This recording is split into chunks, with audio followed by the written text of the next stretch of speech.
Got to go live. All right, folks, it's almost that time. It is only 6 days away from the Cancer Summit, and we need you there. As I've already stated, don't meet me there, beat me there. Saturday is a game changer for the Davidson County 37208911718. All numbers affiliated with Davidson County zip code. It's going to be what we need. We have with us again our friend, our brother, the co-laborer, virologist, Dr. Alcendor, who is at the helm of some of these projects, and we're grateful to have him with us today / this evening. Doc, how's everything going in your world? Everything is good. And yourself? I love it. And it's wonderful. I'm grateful that we have this opportunity again to share this information with the masses via social media. I'm grateful that things are looking better as it relates to our health, and we're becoming more health conscious because of these summits. As a matter of fact, last year we attended a summit at MEHARRY, and it was phenomenal. Now, I will say this, last year it was, to me, more on the research side as it relates to some of the information. But I know as a layman and a researcher, sometimes you got to make it layman friendly. So I'm looking for this one to be more layman friendly in language. I'm excited about that. Yes. So we expect this to be layman friendly. We have talked to the organizers. We've talked to the expert that will talk about a specific cancer to make this layman friendly in terms of information, and to stay away from some of the jargon that's often used in research language when you're talking to health professionals. So yes, we expect that will happen. And again, we want the key features of this summit to be surrounded around the survivors. You know what I'm saying? They play a crucial role in making this all possible. So we look forward to having as many cancer survivors as we can get in the area to come and visit with us on that Saturday morning. We will also have the NFL alumni there. You will be able to meet and greet and take pictures with ex-NFL players, and I should say these are not current NFL players. These are ex-NFL players. I just want to be sure, because sometimes people come in expecting to see, somebody that played in the Super Bowl. You know what I'm saying? So, so what we're saying is that this will be ex-NFL players, but these players are Hall of Fame players. You see what I'm saying? Players that you know what I'm saying? Warren Moon. And a lot of people know Warren Moon. I'm not saying Warren Moon is going to be there. Okay, we have players coming, but not Warren Moon this time. But we've had Warren Moon before. But this Cancer Survivor Summit is going to be very important. We think that cancer touches all of us. It has touched all of us in some facet, shape, form, or fashion. I'm learning more about the diagnoses, and I pray, and I know through our relationship we'll have more information, informative talks and town halls and sessions, not just in Davidson County but abroad, to bring us to the 21st century of research and the language. I know I talked about the language earlier as it relates to the research, but the layman language, colorectal cancer, cervical cancer, a lot of these new cancers, and even how alcohol, which let's be honest, in some places and spaces, we come from a generation of individuals who chose that vice due to some social customs that they grew up in. And genetically, I'm predisposed to some of those consequences and choices, and didn't know it until now. Sure. And I think what happens is that people have to understand their family history when it comes to disease. And so when people say you're like your father in so many ways, that you're like your grandfather as well in terms of your genetics. And so we make people understand that when it comes to cancer, knowing your family history is important. And the idea is that if you had a grandmother, a mother, and an aunt that all had breast cancer, more than likely you have what we call a genetic history that predisposes you to breast cancer in the future, in that lineage of women. You see what I'm saying? That have had cancer in the family. And so what we're saying is that you need to talk to your doctor, your OBGYN, and think about screening earlier for breast cancer, because early detection for you is going to be so important. So, Doc, in your line of work, and I know it's very extensive and expanding each and every day, we are seeing an increase of prostate cancer because we're getting checked more and more every day. Will there be any conversation around prostate cancer Saturday for us men? Because, of course, Yes. we don't want to talk about it. We don't want to get the checks. It's just so much that goes on. So Kevin Billups, who is he's a urologist at MEHARRY, who is well known, will give information on men's health that includes a prostate cancer presentation. And so we're asking him to put this in layman's language, and he's used to that coming out of MEHARRY, and he's culturally competent.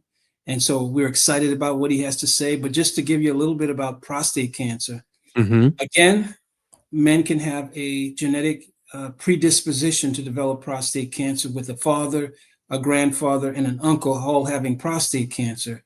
You are genetically predisposed to develop prostate cancer. And again, that's based on race, age, and so forth, and other factors. The older you are, again, you start to see the possibility of prostate cancer. But again, this is a cancer that lends itself to being cured if caught early. But you say to yourself, are men going to do that? You see? So prostate cancer, when you think about it, when you think about prostate cancer, getting a prostate-specific antigen test or PSA test is very important. That is your first step. And again, that would allow them to take an early look using a non-invasive test to tell if you are likely to have prostate cancer. And then there are going to be follow-up tests, more invasive tests, and maybe even a biopsy to show that whatever it is they see is not cancerous. And of course, if they catch this early, then you're looking at treatment and possible curative disease when it comes to prostate cancer if caught early. You mentioned the term non-invasive versus invasive. Yeah. If you could unpack that a little bit for me. Sure. So what's the difference between an invasive? Yeah. So let's say if we take prostate cancer, a non-invasive test would be more like a blood sample. You don't have to really go in and cut a person up to get a blood sample, right? And so an invasive test is that they're going to go in the prostate and do a biopsy. You see what I'm saying? And so this becomes an invasive test. And anytime you have invasive tests, you're going to have more complications. So in terms of mammogram, just doing a mammogram, that's a non-invasive test. But now, if there's something seen on the mammogram that is suspect, then you're looking at the possibility of more invasive tests like a biopsy. And that's going to be an outpatient procedure. But again, you're still looking at going inside the body, taking tissue out of it, and examining it for cancerous cells. It's a lot, doctor, to digest. And as an African-American male, you've been one all your life. Yeah. We don't talk about our health as much. And for those who are on, let me pause. He's open for questions as long as they're in line with his line of work and they're respectful. Yeah, for those individuals who own, if you have questions and you would like to ask Doc in this moment, hey, he's your guy. He's your guy. Talk to me. What has been our reluctancy as African Americans to become more health conscious? If that's even the way to ask that question. Why are we behind the 8 ball? I think one of the things is that we feel all powerful. And the idea of being able to admit that you're ill is something that we have struggled with. And again, there's other things that, for example, we know that going in and having blood pressure checked to see if you're hypertensive, that's always a concern, because if they found to be hypertensive, men getting antihypertensive medications put them ill at ease, because we know that some of these hypertension medications can cause erectile dysfunction. And that's something that they oftentimes will try to avoid. And so again, prostate exam is another thing that men tend to dread in so many ways. And again, just feeling like they're the caretakers of the family. And Right. for them to get sick, the feeling that the family struggles if they fall ill is something that they might have in mind. But again, some of the tests and the results from those tests can be scary, and men are often reluctant to proceed with, their routine clinical screenings. So resources bring us to a place where we can gain access to these resources after the summit or pre-summit, but mostly after the summit. Where do we turn? Where do we go? Yeah, so if a person came to the summit and they went to the dental mobile unit for services, and they were screened, and you saw that Dr. Julie Gray and her team saw that maybe you need more careful examinations for them to have a diagnosis and a treatment plan, then you would go to MEHARRY Dental Clinic in order to get those services. And again, the pre-screening at the dental mobile unit during the summit allows you to maybe even get an appointment to be there. The same thing, you come in and you say, I need a mammogram, or I think I need a mammogram because I feel what seems to be a lump in my breast. Then the idea then is that connection with a MEHARRY clinic might be what you need in terms of to take that further. If you're a man coming in and you think, I haven't had a prostate exam, or I haven't had a prostate cancer PSA test and so forth, and I know that my dad has prostate cancer or died of prostate cancer, and I feel I have to do that. Coming to the summit might be the thing that allows you to have the impetus to go out there and actually have this screening done. And so the same thing for cervical cancer, the same thing for lung cancer. A person can come to you and say, you know what, I've been smoking for a long time. I've been afraid to go in there and get my lungs checked through CT scanning because I don't want to find out that I got some type of lung disease or even lung cancer. So I think sometimes it is the anxiety that comes with the answer from some of these tests that men have a time they struggle with. Now, shifting gears, thank you for that level of transparency and truth. Educationally, how can I educate myself on a better lifestyle, healthiness, choices? Where do I begin today? Yeah. And so I think what you can look at is that even at the summit, we will have health education flyers there to give you a good start. We'll have expert speakers there to talk about these different cancers in terms of what are some of the risk factors for that cancer. Okay. And you can see how you line up with some of the risk factors. And you can look at familial history or family history for these cancers. Where do I line up with my family history? Then you can say to yourself, have I been screened for colon cancer? And now what he's telling me, an expert is telling me I should be. And you know what? I know that somebody in my family, a blood relative, had died of colon cancer, and that should make me more conscious of it. Now, when it comes to cancers, we have to think about dietary issues. You know what I'm saying? So coming from the South, the things that we eat in our diet is often handed down through generations. You grew up eating pork, and you know it. Three times a day. Three times a day. You see what I'm saying? Yeah. Breakfast, I had bacon. Exactly. And lunch, I had a ham sandwich. And then I had a fried pork chop. There you go.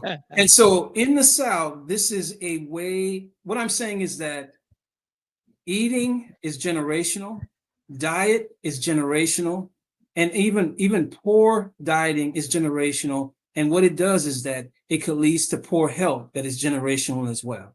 So when you go to that Christmas dinner, back in the day, it said that people needed to eat 2,000 calories to be healthy and to not be too heavy.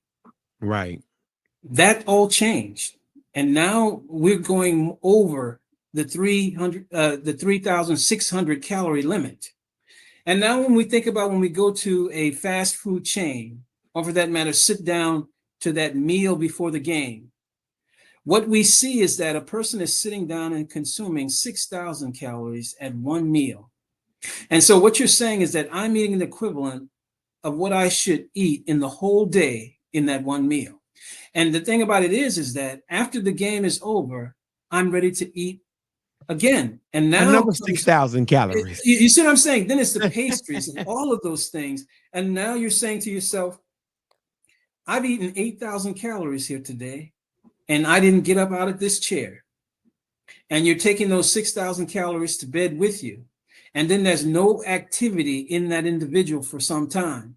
And what you see is that calories don't forget. I like that. I like that. Say that again. Calories don't forget. Forget. They stay with you. You see what I'm saying? And they show you that they stay with you by showing themselves as usually visceral fat around your waist. Mm-hmm.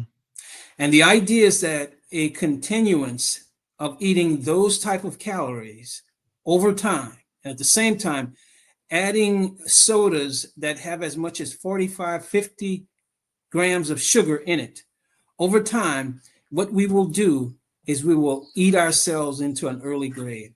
And I know that's hard to say this, but you can eat yourself to death. We are eating ourselves into illness, eating ourselves to death when it comes to just no restrictions, when it comes to salt, fat, and sugar in our diets. Hey, that sounds like a delicious meal to me. Salt, fat. Did you say salt? Yeah, all the things we like have those characteristics. But if it ain't salty, if it ain't fatty, that don't sound like it's good. Let me give you an idea. We were talking about this. When you take a burger that you like, as soon as you throw bacon on it, you've raised the stakes here in terms of sodium and cholesterol significantly. Now, if you take that burger out, take the bacon off, and exchange it for a chicken breast, and exchange the bacon for slices of avocado, you have changed the characteristics of that sandwich for a death sandwich to a living well sandwich. The first one sounded so much more delicious than the second one. I know. I know. But the thing is that we often have too many death sandwiches. And I say to people, you ought to consider intermittent fasting. And what I mean by intermittent fasting is that you fast for a certain time and then you allow yourself to eat for a certain time. And I say to people, one way you can do intermittent fasting is simply by saying to yourself, at 7 p.m. at night, I won't eat anything else until the morning breakfast. And I'm going to do that on a regular basis. And so what you're saying is to yourself is that you are reducing your calorie intake considerably. Now, the idea is that you don't want to do what is called catch-up eating either. That's a new term. That's a new term. I like it. This is a person that will not eat at 7, after 7. But that morning breakfast, let me tell you, mashed potatoes all the way up to the ceiling. I'm just saying, because if you're eating mashed potatoes for breakfast, you know that you're overdoing it, and you're trying to do catch-up eating, meaning that it's not to catch up. These calories are to get rid of and get rid of forever. You want to get rid of them. And the idea is that to stay with the intermittent fasting over time. Now, when you add the component of being active, then you've changed the whole game for yourself. And I heard a Reverend Brock at Matthews Baptist Church told me he took on that challenge. He said he was 300 pounds. And he said to me that he just did not want to be a statistic. He didn't want to go into his older age to just be sick. You see what I'm saying? And he said what he did is that he cut the calories. He started to go walking. He went to the gym and he lost the weight and his numbers went down. He just the doctor couldn't believe it. A1C, blood pressure, you name it, went down. Took him off metformin completely in terms of his diabetes. So all I'm saying is that he is a living testament of making a lifestyle change that is giving him more life in so many ways. And it's a testament, as a matter of fact, if I could interject right here. Yes. The month of February, we did our 40 and over health challenge in the church through Epic. I know you're familiar with Epic and some of the other programs. And we actually had a significant number of individuals that were turning in some of the things they were eating, as well as exercise. And we are grateful today that at least that's before the congregation, that we want to prosper, as the Bible says, and be in good health. So Yes. we have started some initiatives here at the church to just make people more aware of what healthy lifestyles are. It's Exactly. one thing, to change your diet, and that can be very drastic because we've conditioned our taste buds for sugar and salt Of course. and all of these other chemicals that they're putting in the food. But a walk every day, that's a walk. I mean, Doc, and I know that can be a stretch, but just to get But up let and me walk tell you every how you day. can change that to make that Mhm. easier for you. You see, what people think is that duration and excess is going to lead to quick changes, right? But it Yeah, doesn't. yeah, What right. you need is something that is consistent and at your own speed. Mhm. You see what I'm saying? So I'm not saying take that walk around a marathon, halfway marathon. I'm talking about take that walk around the block of your house. Just do it consistently. Now, if you want to add something to it that doesn't make it so mundane or ordinary, what you can do is put on your earphones to your favorite song, Luther Vandross, and Ah, you know what I'm all saying? right, Doc. All right Your now. favorite songs, Yeah. Al Green and all of that. And so what you can do is put your favorite song on, grab your favorite friend, and take that walk and just do it consistently. And that makes the difference. Now you add that walk that is consistent, rain or shine, and then you add it to the changes in the kitchen. You got yourself a winning combination. They see some people will say, I can do that out there. When I come in the kitchen, they're gonna have sweat on the curtains when I'm finished this meal.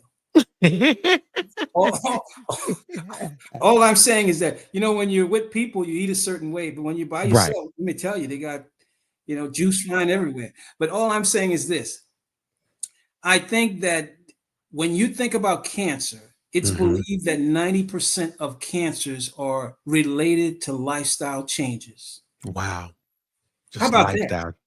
lifestyle Lifestyle challenge. changes. The Yeah. idea is that we eat and you come to a point that you're obese. Just being obese puts you at risk for every kind of thing you can think of, including hypertension, diabetes, kidney disease, heart disease, stroke, and everything else. Wow.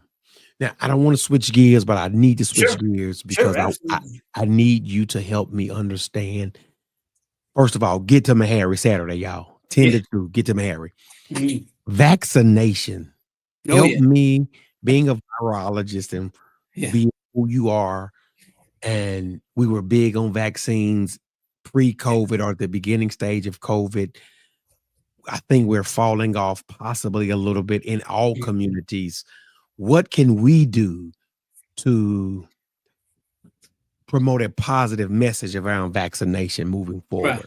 So in order to do that, we have to look back and see exactly the importance of vaccinations in our life. So we have to go back to the 1850s, Mm, and vaccinations were mandatory. What we taught, in a sense, this we call it compulsory vaccinations, and what that means is that, meaning by law, you had to be vaccinated okay. because smallpox was killing people by the thousands. This was a very devastating disease, a viral disease. Uh, the smallpox virus causing smallpox, people died a horrible death. And once it got into the community, it was very difficult to get out. And the idea is that if your child was not vaccinated by 3 months of age, the wife and the husband were at risk of being jailed or fined. So it's very serious. And people didn't like it very much. But what we saw right away is that when it became mandatory for vaccinations and for children to go to public school, it changed everything. What they saw that was very clear is that when mandates for vaccinations for children in public schools were enforced, they saw children not being as sick and not missing school as much. So absenteeism went down considerably when children were vaccinated, meaning that they were not home with all of these communicable diseases. And so we move ahead to the 1960s, we had 5 vaccinations available to us in the United States: DPT, okay, and polio and smallpox, diphtheria, tetanus, and pertussis, polio, and smallpox. 5 vaccines in the 1950s for everybody in the United States. That's all. And so it came to pass by the 1970s, those numbers grew. And then you had the vaccine shield lifted, meaning that vaccine companies now were not going to be held responsible for accidents associated with vaccines unless it was related to negligence. You see what I'm saying? Okay. That opened up the gates. You brought a lot of vaccine companies in because vaccines now become very profitable for a pharmaceutical company, meaning that their vaccine is going to go into the arms of all public school children. That becomes a situation where you got vaccines and you're going to be selling them every year if they're good and effective. And that's what was clear. And so we move ahead to 2019. From birth in this country to 18 years old, you will get 74 vaccinations. And that includes a yearly vaccination for flu and other things, right? Now, the idea is that I go and I talk to a lot of parents that have school children, and I ask them the question, how often do your children come back from school and tell you that they've had an adverse reaction to a vaccine given to them by a pediatrician or given to them at school? And you know what I hear? I hear nothing. And the reason I hear nothing is that vaccines are the most highly scrutinized public health interventions we have ever known. One of the most highly scrutinized we've ever known. And the idea of vaccines have been safe and effective for decades. You have to ask yourself, how many children die of measles these days? And again, we're in a measles epidemic right now in certain parts of the country. 24 states with nearly 800 cases of measles that's being going around.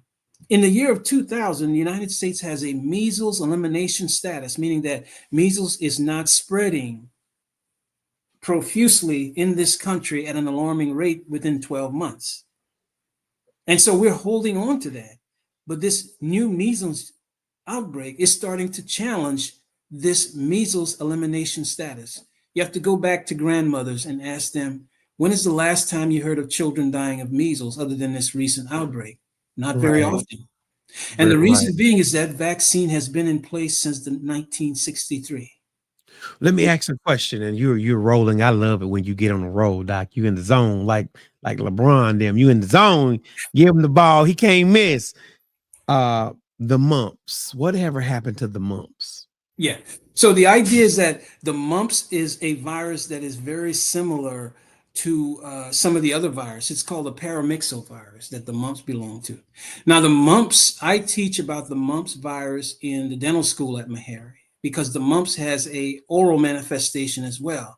But the one characteristic of the mumps is the swelling of the parotid gland. So a child looks like their neck is swollen on one side. You know what I'm saying? And for the longest time, mumps has never been a problem, because the measles, mumps, and rubella vaccine all come together in one shot. Okay, so mumps, measles, rubella. That's right. Okay, rubella. Rubella. Tell me about rubella, because that's a word I only hear from you, and it almost sounds like somebody's cousin. Hey, rubella, rubella. So rubella, not. Rubella is another virus infection. You know what I'm saying? Okay. And the idea is that it is a problem with children, okay? And it is contracted also by respiratory route, similar to measles. And it can cause infections in children that can be quite challenging. But again, deaths associated with rubella, we haven't seen in a very long time. We haven't seen now either, because that measles, mumps, and rubella vaccine is quite effective and always been effective. And the thing about it is that if there is policy changes that takes this vaccine off the table, we can expect more outbreaks of measles, maybe mumps, and rubella even.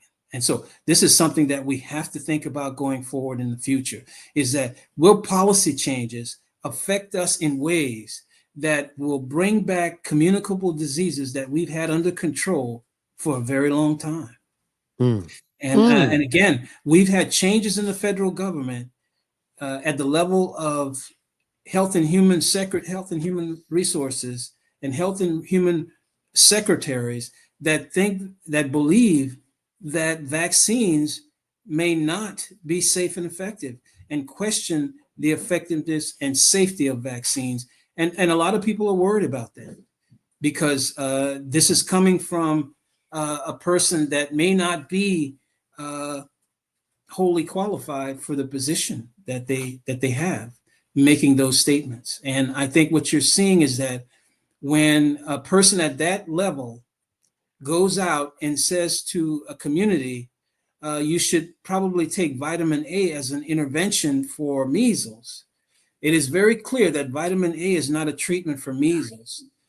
The vaccine is your best way to avoid measles altogether. But once you've had measles, you can use vitamin A as supportive care, like you'd use Tylenol, but vitamin A is not a treatment for measles. And at the same time, when you have parents that might go all the way out and say, you know what, a little vitamin A is one thing, but why don't I give you a mega dose of vitamin A? Now what you got, mega doses of vitamin A causes liver dysfunction. And now you have a child in the hospital with liver dysfunction because of information that was misinformation. And that's why we need these summits. That's why we need these town halls, Doc. That's why we need things to be done at the layman level as it relates to language. So that those of us who have to do who are real practitioners with the bodies in houses and grandmothers and muddias. I'm being facetious, but I have to tell you a story. It just hit me when we were kids. When somebody got chicken pox, we all got chicken pox. You know, you would if Don had it, you had to go down the street. You had to play with that child, and guess what? We would run that chicken pox thing for about 3 weeks, but 7 or 8 kids had it, and guess what? We were done with it. But now you've brought us into the enlightenment of what's the new chicken pox disease? If you had chicken pox, what's the thing? Oh, you're talking about shingles. Shingles, yes. Yeah. So you want to get into that? So one of the things is what is? So I want you to think about this, and people need to know this. Is that you can only get shingles if you've had chicken pox in the past. Well, all of us have had it for the most part, at least, you know. Now, let me tell you one thing. Chicken pox, that virus crawls down the nerve and just sits there for decades in life. When you're in your 50s, you can get reactivation of that virus to cause shingles, or what we call zoster, which is also called shingles. And this outbreak can be very painful because it involves the virus irritating nerves as it transports itself down the nerve and then appears on the skin as a lesion. You see what I'm saying? So if you've never had chicken pox, you can't get shingles. And you can't get shingles from a person that has shingles. They can only give you chicken pox. How about that? Okay, so hold on. If I've never had chicken pox. So if you never had chicken pox. You've had chicken pox, now you have shingles. Okay, that's a normal thing. Okay, that's normal. I've never had either or. If I come into contact with you with the shingles, that increases my risk. You're going to get chicken pox only. Wow. Yeah, so it doesn't work like that. So it's not shingles to shingles. It's going to be shingles to chicken pox or chicken pox to shingles. And the idea is that the vaccine that they have for shingles is called Shingrix, and it is a very good vaccine. And what people don't really understand is that there's a complication to having shingles called post-herpetic neuralgia. And what that is that I'll say it again, post-herpetic neuralgia. This is when the virus has damaged the nerve. And now the pain from this shingle episode now becomes unbearable for months. And the vaccine will protect you from getting shingles in the first way. And at the same time, it will protect you from a complication of shingles, post-herpetic neuralgia. I want to also say that vaccine is for people that are 50 years and older. Okay, so I have to be 50. Yeah, because you don't usually get shingles before that. Okay. And I'll go. There's probably some cases of individuals getting shingles under 50, Oh possibly. yeah. Oh, absolutely. Okay. Absolutely. Okay. Doc, I need more conversations like this to share with the audience Of course. as we move forward in after post Cancer Survivor Summit. I Hmm. would really love to ensure that the audience is more aware and abreast of just vaccinations, of Hmm. virology. I know we probably won't use that term a lot, and I will have to find something to connect it with, but Right. I would love for us to have that space to Sure. share, because Yeah. as we move forward under whatever administration, whatever people do from the top down, people need to know what to do. Like, Right. for instance, for those individuals who are caretakers for cancer survivors, Sure. Sure. what do we go? Who do we turn to? Yeah. What what is needed and necessary to ensure we have some quality of life mentally? Of course. Yeah, So we there are will, a we lot of will, things. yeah, we will also have a mental health professional there that will give a Good, session. We know good. that mental health and cancer is something that is very important. And we know that a cancer diagnosis can really cause a person to go through uh, challenges that can include mental health challenges as well. And what Mhm. we want to do is bring a mental health professional in to talk to people. And the idea of getting people together and saying, this is where I can find mental health services in Nashville if I have a mental health crisis or I need somebody to talk to. We'll also have we hope to have the substance abuse van as well, because a cancer diagnosis can make people reach for things that they wouldn't normally reach for in order to feel comfort and reduce anxiety. And that can be medications, illegal medications, alcohol, and even marijuana. And so the idea is that we want people to have access to the things that they need. And we know those needs can be very specific with some individuals. And we're trying to add wraparound services to the Mhm. summit that will accommodate those survivors in a special way. Doc, you've shared a lot of information in a short period of time, like you always do, and I'm just grateful for the opportunity to partner with Meharry and everything that's taking place for the Cancer Survivor Ship Summit 2025 at the Cal Turner Center, correct? Cal Turner? Yeah, yeah. And again, I just want to say that we got people there that will, if you need help with your insurance, we got Humana that will be there. We got Centerwell that will be there as well. We also hope to have the Tennessee Justice Center to come, because some people are in a battle with their insurance company and they need somebody Mm. to go with them, fight a legal battle sometimes. You know what I'm saying? And sometimes you need more than somebody that just helping you with insurance. Sometimes you need a lawyer. And so the Tennessee Justice Center have lawyers that are on staff to help people fight for their insurance when it's more than just a phone call. It might be a day in court. You know what I'm saying? And so these are the kinds of things. We also have people that will help you be a part of a survivor group. And some people are looking for a survivor group that they can be a part of.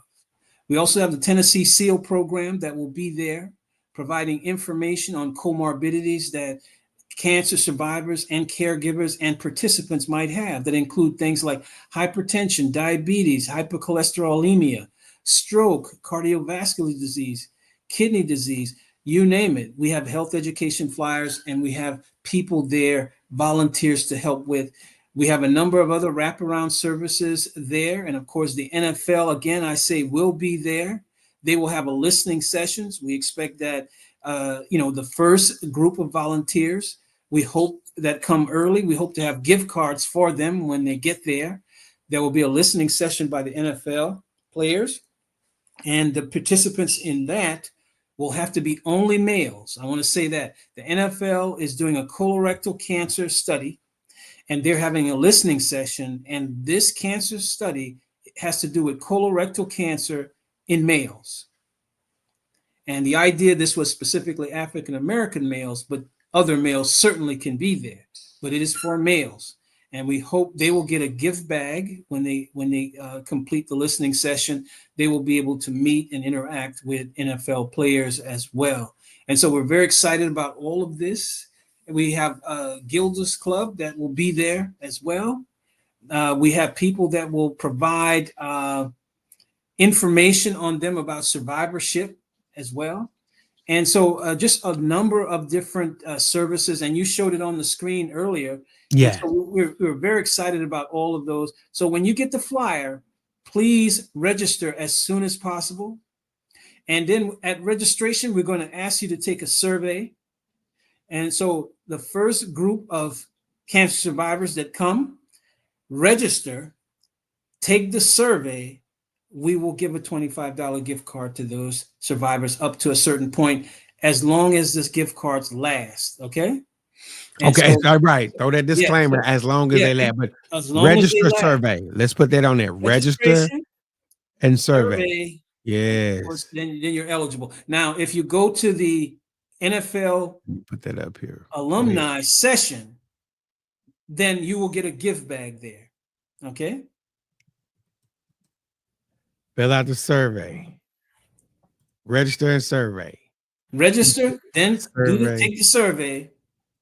Equals gift card. And you'll get a gift card until the gift cards last. Okay. And those that go to an NFL listening session, NFL alumni listening session, they will be given a gift bag with NFL goodies in it. Okay. Wonderful. Now, last year, there were some names and doctors I can't remember, but I was thoroughly impressed last year. Yeah. This year, y'all have done a few things differently to make good modifications. Yeah. So this year we can have a similar experience. Right. Okay. But with the modifications, what makes this year more? Let me kind of walk you through the summit this year. So we'll have an opening with President Hildred, a welcoming. Okay. And then basically after that, we will have a pastor give a prayer, and we hope that's going to be Pastor Cornelius Hill. Hopefully I'm done with the marathon. Yeah. And so then after that, we will have Janet Marchabroda get up, and she will talk about what will happen at the listening session for the NFLA and so forth. Then we will start with our expert speakers at that point. Okay. And so we will have people speaking on oral cancer, colon cancer. Oral cancer, lung cancer, breast cancer, and then there'll be somebody on cancer survivorship. And then we hope to have Dr. Kevin Billups to talk about prostate cancer. Now, we wanted to include this year also pancreatic cancer and cancers associated with alcohol abuse.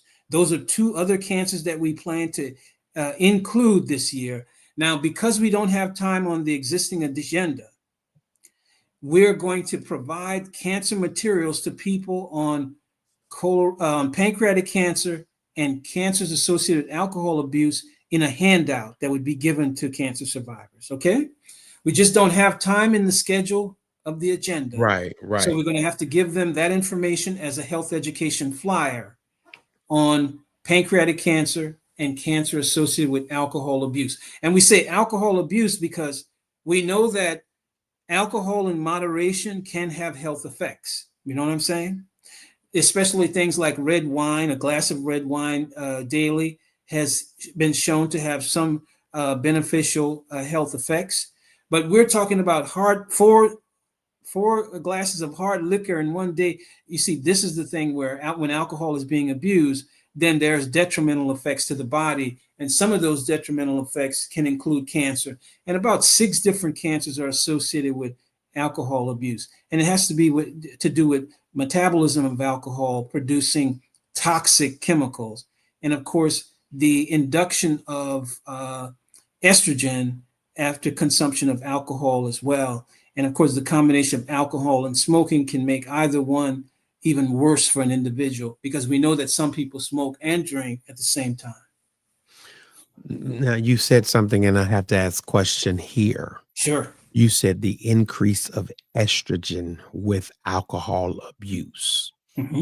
I think I know. I understand what you said, but I'm not sure what you meant.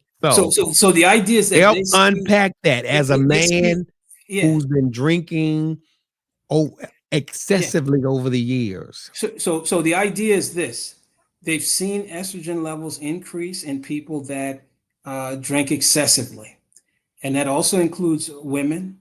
And the idea is that this increased estrogen that's being produced could affect breast cancer in terms of, a cancer that is looking for estrogen to really feed that cancer. What we know is that estrogen is a hormone, and that hormone actually being expressed at a high level can actually encourage cancer growth. Wow. How about So that? the fact that, I come from, I'm genetically predisposed to that hormonal imbalance in my bloodstream that leads to cancer. Now I'm adding a hard liquor to the diet daily.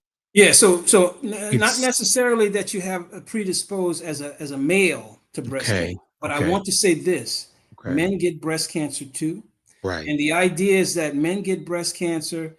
1 in 726 men will develop breast cancer. I'm taking my How about notes. that? Yeah, how about that? 1 in 726 men will get breast cancer. Now, when you go to something like female breast cancer, it's 1 in 8. So male breast cancer the incidence is much lower than women, but it does occur. And what I recall is that Beyonce's father had breast cancer. Oh. Yeah, so breast cancer, I mean, I think sometimes that people are not aware of the importance of it until somebody famous has this disease. And so we've seen it many times for many different diseases. And so what we're thinking about is that breast cancer is out there, and for men that are out there seeing something unusual, and I give you an unusual case where you're waking up every morning and right over your nipple on your white t-shirt, you have a blood spot. That's not normal. And this could be the early signs of a person having breast cancer. The other thing is that when there was a male that came to the summit, talked about how he determined that he had breast cancer, is that men will get lumps in their breasts just like women when they develop breast cancer. And the idea is that this is the kind of thing in terms of you have a situation where you feel pain in your chest, and that pain doesn't go away. And along with that pain, you have maybe lumps in the chest as well.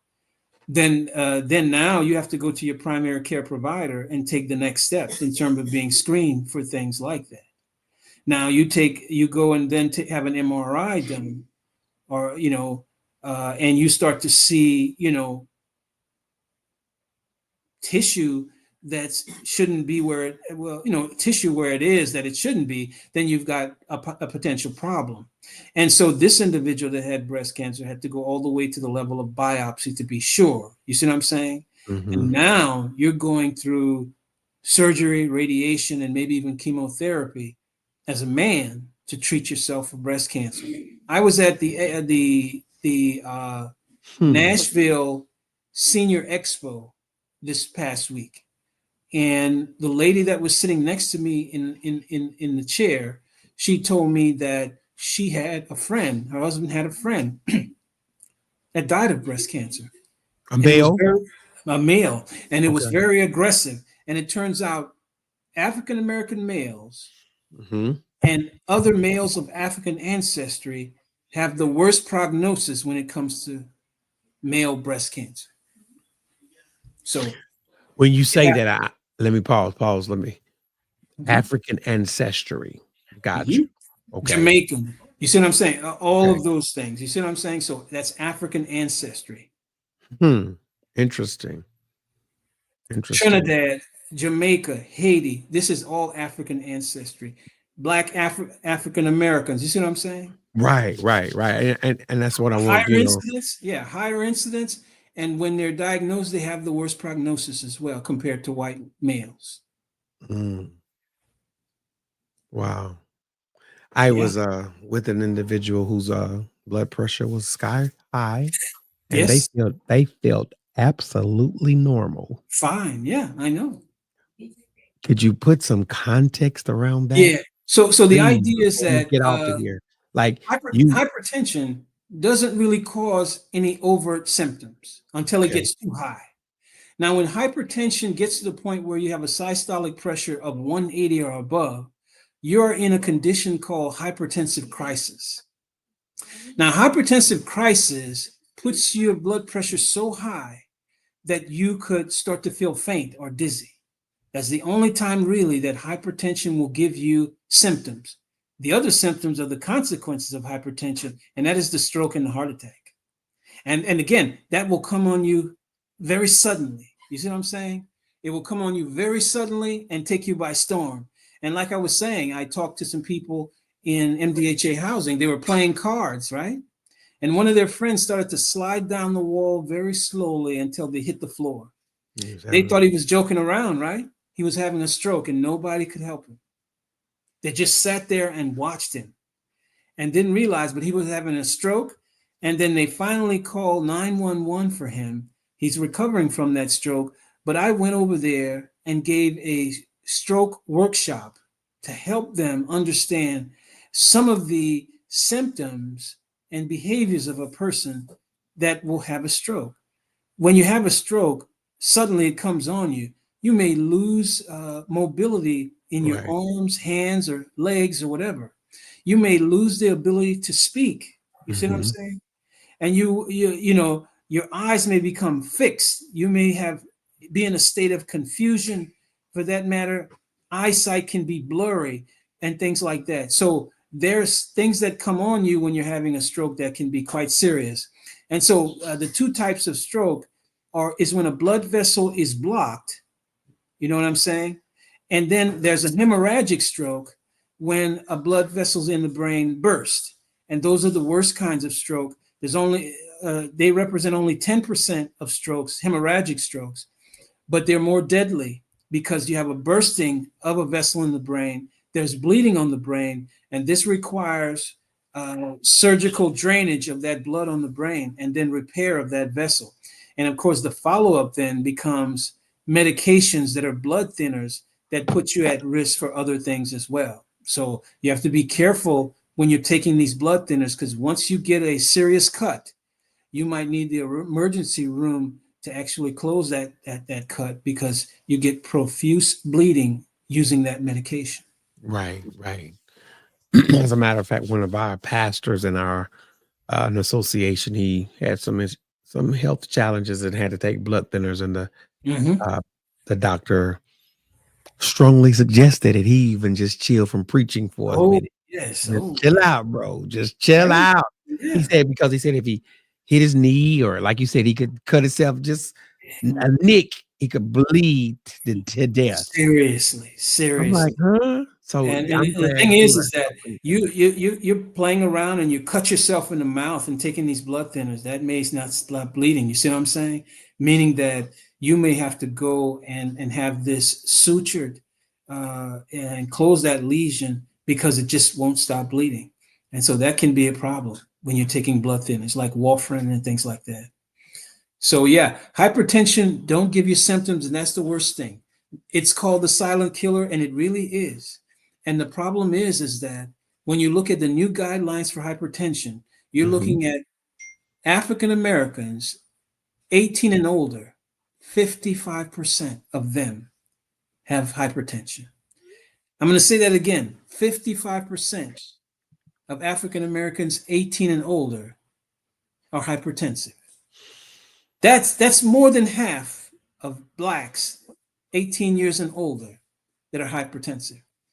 That's quite serious. Do you have, as a virologist and a researcher and a doctor, do you have any parallels? What's the correlation? What's going on with 18-year-olds now in the African American community to where they're hypertensive? But I'm saying people that are 18 and above. And the things that can make you hypertensive at 18 is obesity. That's the number one thing. Wow.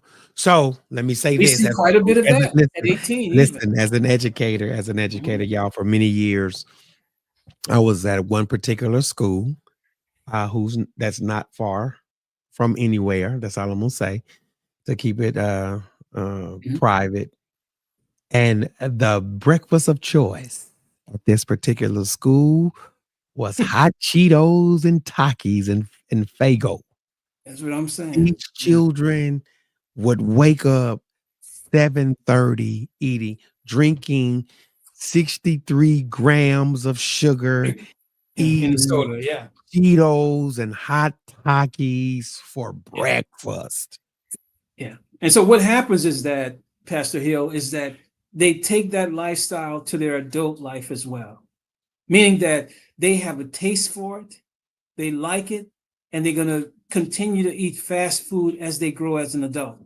At the same time, they're from the South, and we know what that Southern table looks like. Greasy, good, That's hypertensive, exactly right.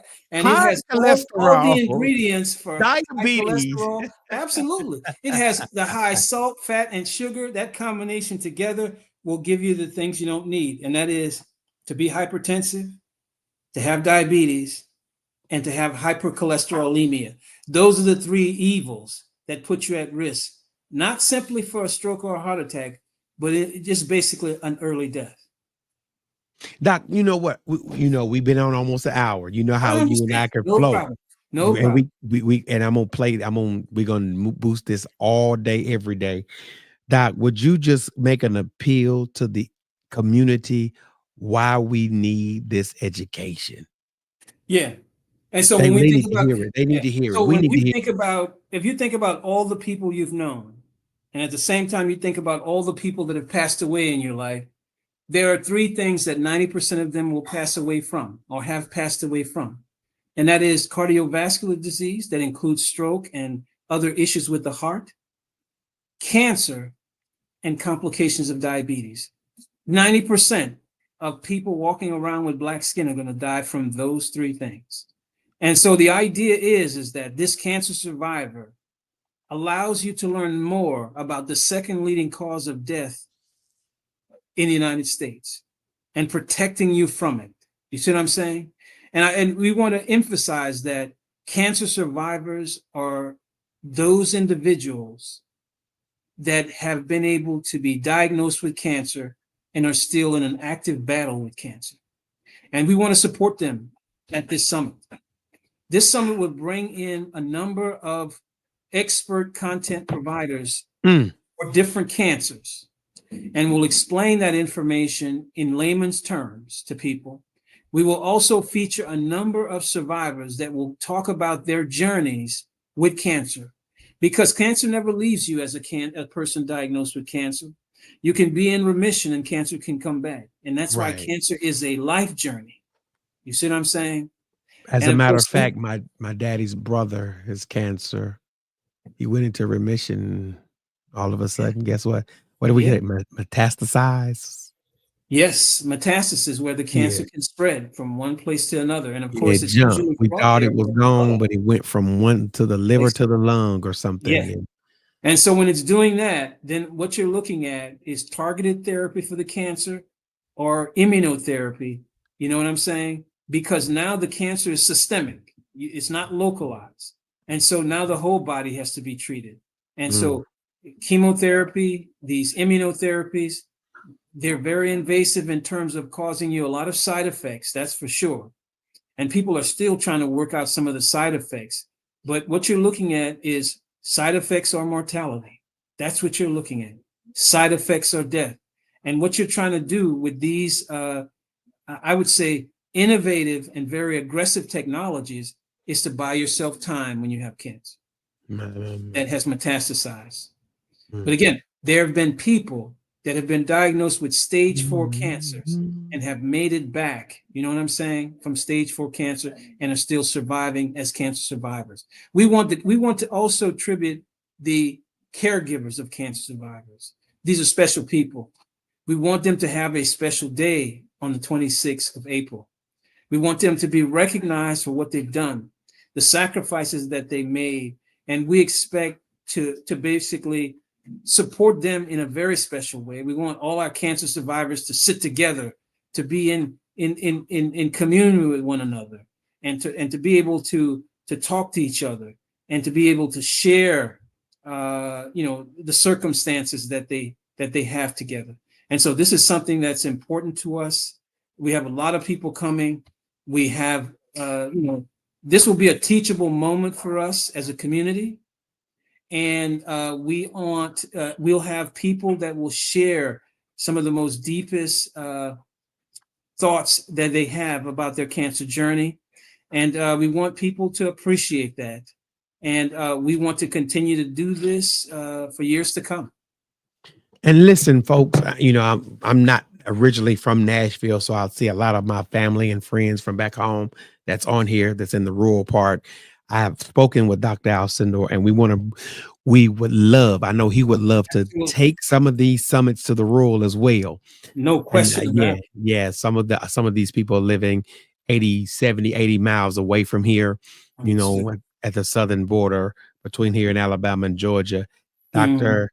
Alcendor is working feverishly, I promise, to get something on that end for us as well.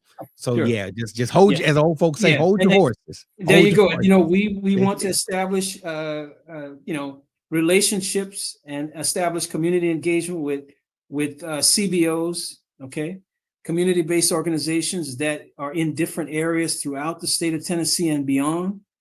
We hope to try and do what we can to make those collaborations and even maybe provide some kind of bridge to services in those different locales. We know that these days, we know that the headwinds when it comes to policy and a lot of things are being taken away from people that are in need. We want to be a bridge to support those communities in need. And so we just want to continue this work and continuing to make those connections that will allow us to bring support to these communities in any way that we can. And so this cancer survivorship is one way of us saying people that are surviving cancer, we want to recognize them on April 26th, along with their caregivers and along with the rest of the community that want to participate. And we are so appreciative of that, Doc, that people's stories will not go untold. Yes. And there are some unsung heroes out here in the populace that have done a tremendous job. Oh, yeah. Just keeping, as the old folks say, keeping their head above water. And you might be sitting by a miracle tomorrow at work or wherever you are right now. Exactly. Somebody could be in stage 4 cancer and look like they the healthiest thing, or looking like LeBron James or somebody, but you don't never know. You never know. Getting an immunotherapy procedure from a clinical trial that they were recognized to want as a participant in the Cancer Survivor Summit, and then being able to put that stage 4 cancer maybe possibly into remission. Wow. We will have a person there at the summit that will talk to people that attend about her not ever smoking a cigarette, ever being around secondhand smoke, never being around heavy pollution or working around asbestos or in a coal mine. And she presented with stage 4 lung cancer.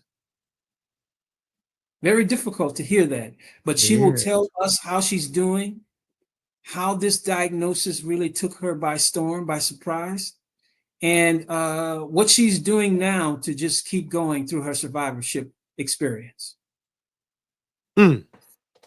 Well, listen, folks, Doc and I could talk all night, and I promise you we can, and I can't wait. There's going to be more of these talks. There's going to be more town halls. Oh, yeah. I pray Doc and I can get out to some of the rural counties beyond the 40-mile radius of MEHARRY Medical College and really tap into these other areas where these morbidities, I'm learning new terms, these morbidities and comorbidities are prevalent. Yeah. They're not just prevalent in North Nashville or the Davidson County area. They are prevalent all over Tennessee. And with Dr. Alcendor and the team and MEHARRY and all the COBs out there, we need to come together to talk about how we can make our communities more health conscious and more healthy. Doc, I'm putting it in your hands for your last word. Go ahead. I just want to say that we want to have conversations with the community. That's what these town halls are all about. We want the community to tell us exactly what question they have, not listen to our questions so much, but we want to answer questions that you might have personally about cancer, about comorbidities, about health and wellness in general. Listen, y'all heard it from the doc himself. Hey, there's a doctor on the line. There's a doc in the house. We love it. We love it. We love it. Doc, stay right there. Until next time, we will see y'all. Don't meet me there. Beat me there. Hal Turner, MEHARRY Medical College Saturday. If you want the gift card, you have to do the survey and you have to register and serve, because once you register, you get the survey. And I will put the flyer up tomorrow, probably tonight, and we will be boosting that on social media. So Facebook, all of the social media outlets that we're on right now. We thank you for this opportunity to share this word. Doc, we thank you for this opportunity to have this experience. I'm putting it in your hands. Last words and say, Doc, what you want to tell them? I say, if you're concerned about cancer and you hope to come to this summit, early detection is the best you can do for prevention when it comes to cancer. Talk to your doctor, find out when your next screenings for cancers are, and be at that appointment. Cancer screenings are important. And the idea is that sometime it can be a life-saving appointment. So Saturday, come save a life. There you go. If it's not yours, it will be somebody else's. All right, Doc, stay right there. Until next time, we will see y'all Saturday. We'll see y'all in the morning, but we'll see y'all Saturday for sure. Peace and blessings. It's been Conversations with Cornelius with Dr. Alcendor from the MEHARRY Medical College.